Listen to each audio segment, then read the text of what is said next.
I'm Patrick Watson, I'm an astrologer. Today we're going to be talking about the 10 different types of Pisces. So you were born with the Sun in Pisces, the mutable water sign of Jupiter, the sign of the dreamer, the guru, the hippie. They're mysterious, mesmerizing, and muddled. They're sensitive, spiritual, self-sacrificing, escapist, surreal, and spacey. And while they can be far out, fluid, philosophical, and forgiving, they can also be flaky, foolish, and sometimes downright fishy. The image of Pisces is, of course, the two fish swimming in opposite directions, so people with the Sun in Pisces tend to be more fluid and flexible and open to change. Pisces is ruled by Jupiter, which gives Pisces the spiritual and philosophical dimension which it shares with the other sign ruled by Jupiter, Sagittarius. Jupiter searches for truth with the precision of an arrow in Sagittarius, aiming ever higher to get the bigger picture, while in Pisces, Jupiter plumbs the depths of the ocean, the dark and the unknown, embracing the truth of paradoxes, multivalences, and mystery. When the Sun is in Pisces each year, Christians participate in the season of Lent, a time of contemplation and spiritual reflection, foregoing earthly pleasures including touching oneself, to focus on one's spiritual health in the lead up to Easter when the Sun arrives in Aries. This is in direct contrast to the other Jupiterian season when the Sun is in Sagittarius, the season of Advent, where people stuff their face and spend a lot of cash in the lead up to Christmas when the Sun arrives in Capricorn. And what is it exactly that Catholics eat on Fridays during Lent? I don't know, it's fish. And when it comes to Pisces and fish, Christianity pretty much has everyone beat. Jesus' disciples were fishermen, and he said they would become fishermen of men. And there are also the miracles in the New Testament where Jesus made the disciples catch a ton of fish all of a sudden, and he magically multiplied bread and fish for a crowd of 5,000. And early Christians used the fish as a symbol to identify each other. And today, douchebags in traffic do this in a similar way. And while we don't know Jesus' exact birth date, there is broad agreement among historians that he was likely born sometime between 4 and 6 BCE, a time when Jupiter, Saturn, and Uranus actually formed a conjunction in Pisces, a very rare configuration indeed. But even more than that, the teachings of Jesus regarding mercy, forgiveness, unconditional love, even of one's enemies, and his example of self-sacrifice are all incredibly Piscean. Another really random thing about Pisces that keeps popping up is that the body part associated with Pisces are the feet. And yeah, there's usually always something about Pisces and feet. This is really random, but I've just kind of always noticed this. For example, Albert Einstein was born with the Sun in Pisces, and he hated wearing shoes and was basically barefoot all the time. He even gave lectures with no shoes on. Unice Ingam was born with the Sun in Pisces, and she's called the mother of reflexology, the belief that zones of the feet relate to the rest of the body. Phil Knight and Bill Bowerman were both born with the Sun in Pisces, and they founded the company Nike. And Nike sells shoes. So yeah, Pisces tends to be into feet in some way. Another way to think about Pisces is that it's not just a place where Jupiter is in charge, but also where Mercury is in fall and where Venus is exalted. Now, Venus is social unity and harmony, and in the boundlessness of Pisces, Venus extends this notion of love on a broader scale, having compassion for others outside of your tribe, your race, your nation, your species. In short, an agape love. At the same time, this fuzzy, lovey-dovey environment isn't great for Mercury, which is in fall in Pisces, because it likes details and distinctions. But if you really want to connect with others who are different from you and sing Kumbaya, you're going to have to let a little slide. Now, not every person with the Sun in Pisces is the same, of course, and one way we can differentiate between different types is by considering what other planets aspect the Sun in Pisces. Today, we're just focusing on the conjunction, which is where two celestial bodies are close to the same degree of longitude. Different planets conjunct the Sun in Pisces equals a different type of Pisces. Sun conjunct Moon in Pisces. Someone with the Sun conjunct Moon in Pisces would be a Pisces on the outside and the inside.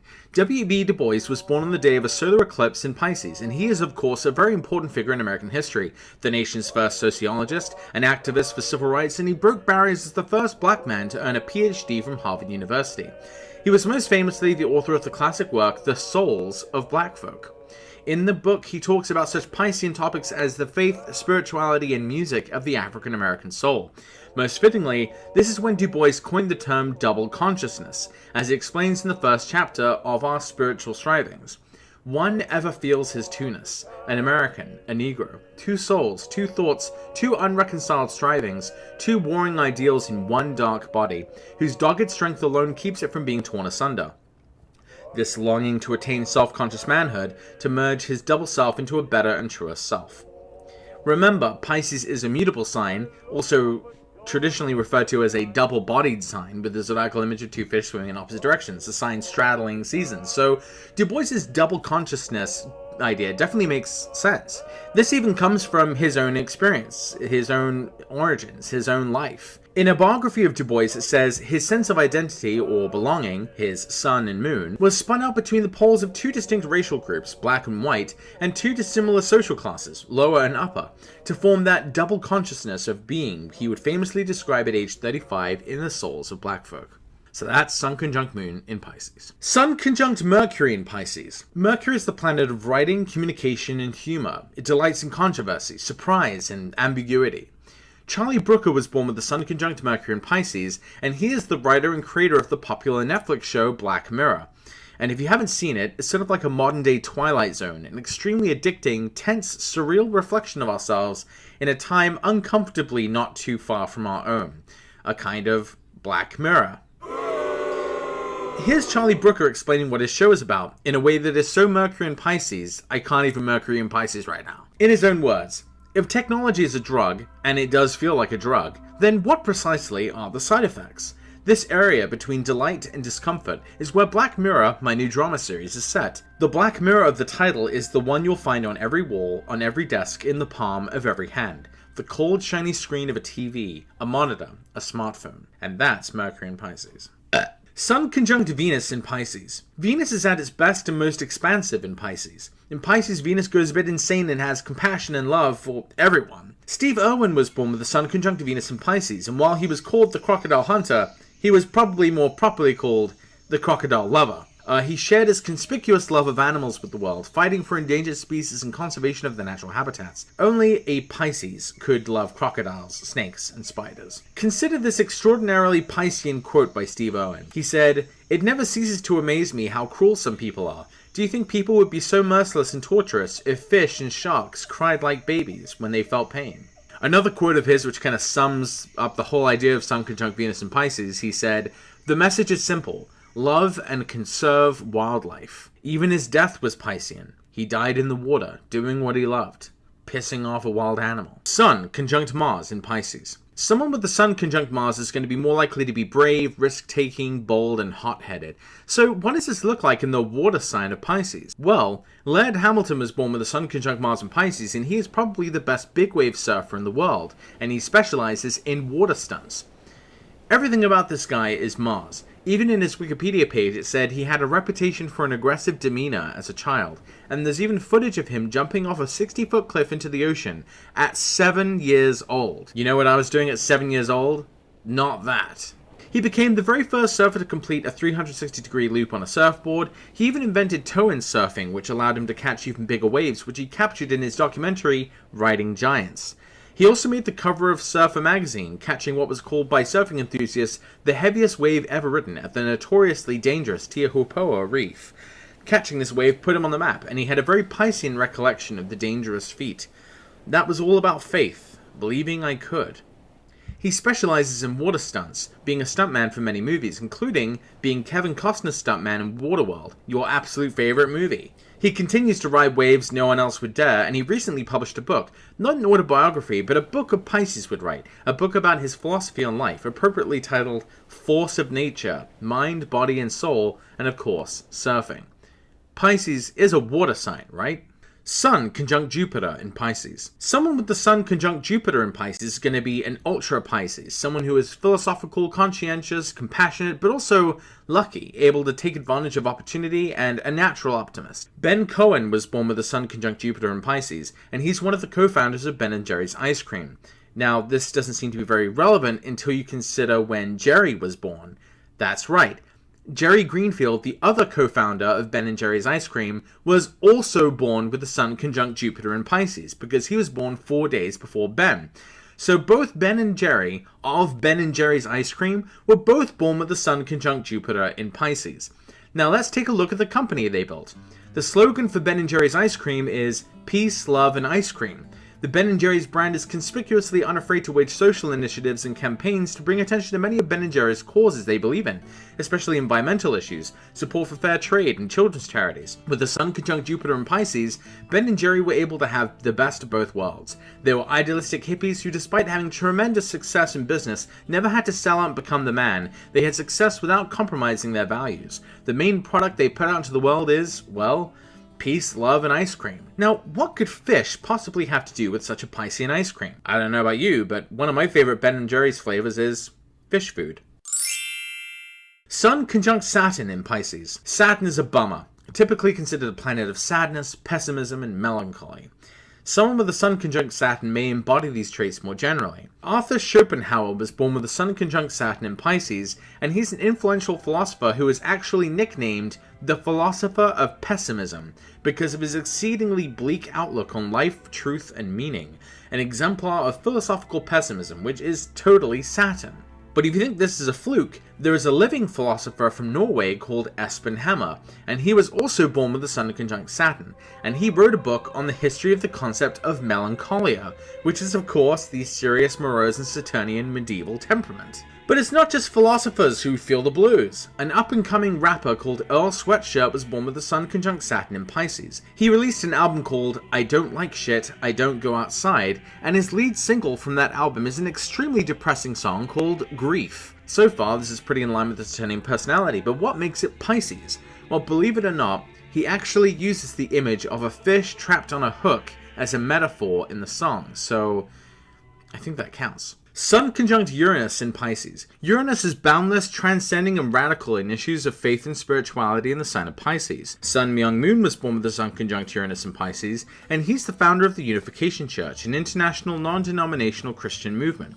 He also kind of claimed to be a new messiah and was sort of a low-key cult leader, although this might also be due to the mutual reception his Sun and Pisces has with Jupiter and Leo conjunct Neptune. Like many Piscean figures, he was full of contradictions. On the one hand, he was remarkably progressive on race relations, saying that interracial and intercultural marriages were the path towards world peace. On the other hand, he also thought that gay people should die. In general, Uranus in Pisces has coincided with great collisions of faith and science in a similar way as it does in Sagittarius. Charles Darwin first had the flash of insight which led to his development of the theory of evolution when Uranus was conjunct his Mercury in Pisces.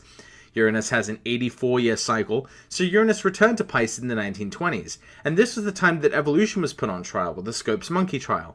84 years later was when Uranus returned to Pisces in the early 2000s, which coincided with high-profile controversies about so-called intelligent design being taught in US classrooms. And I think it's interesting to see the zoological associations of Pisces, with Steve Irwin being a conservationist, wildlife expert, and this issue of creation and like our relationship to animals. Sun conjunct Neptune in Pisces. Neptune is the planet of illusions, delusions, imitations, and fantasies. Someone with the Sun conjunct Neptune is going to deal with these topics in interesting ways, and in Pisces, there's something watery and fishy about it. Kiku Mikimoto was born with the Sun conjunct Neptune in Pisces, and he was known as the Pearl King because he was the first person to figure out how to properly farm oysters to create pearls.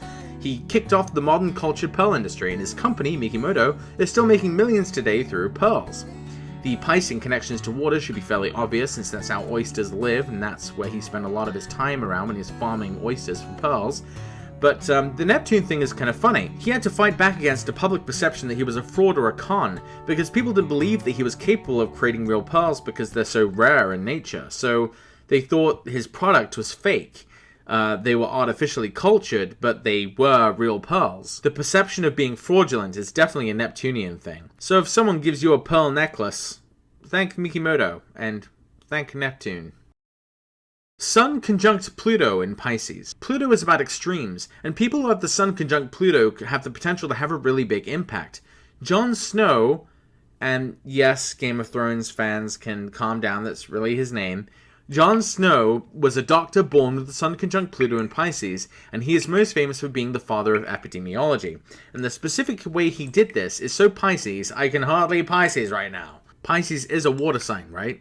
Well, in 1855, there was a cholera outbreak in London that everyone thought was due to polluted airs, or miasma. Jon Snow thought that was bullshit, and instead figured out that it was due to the waterworks being contaminated by fecal matter. Jon Snow is responsible for fundamental changes in London's water and sewage systems that would start just a few years later, which was then copied by other major cities around the world in the 19th century.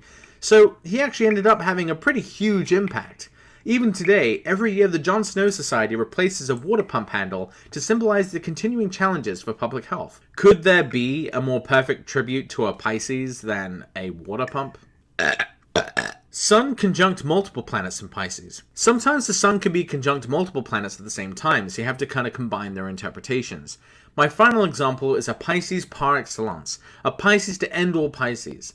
The planets are not actually conjunct his Sun, but they are co-present in the sign, which still throws different things into the mix. Fred Rogers was born with the Sun, Moon, Mercury, and Venus in Pisces. This man was a Pisces on the outside, the inside, in his mind, and his heart.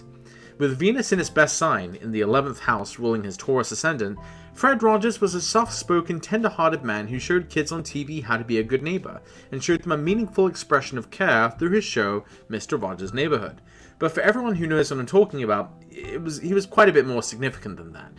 Venus is the planet of social unions, not just in a romantic sense, but in the broader sense of social relations between different groups. Fred Rogers tackled racial divisions and segregation in his friendly neighborhood way by having black actor Francois Clemens play the neighborhood cop on his show for 30 years. One particular episode is what makes Fred Rogers the ultimate Pisces, the one where he invites Officer Clemens to cool his feet off with him in a paddling pool. This particular episode actually made a huge impression on Francois Clemens, which he explained in a YouTube video you should totally watch. So, he had him put his feet in a pool of water. I mean, it's almost like Pisces is a water sign associated with the feet.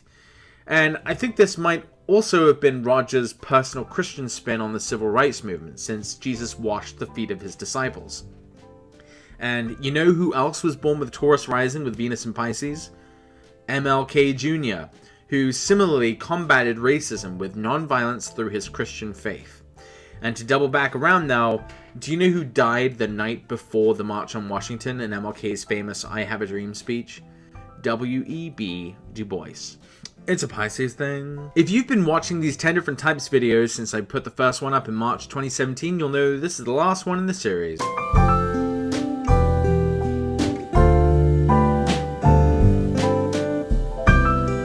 I hope you've had as much fun watching them as I've had making them. Spent a lot of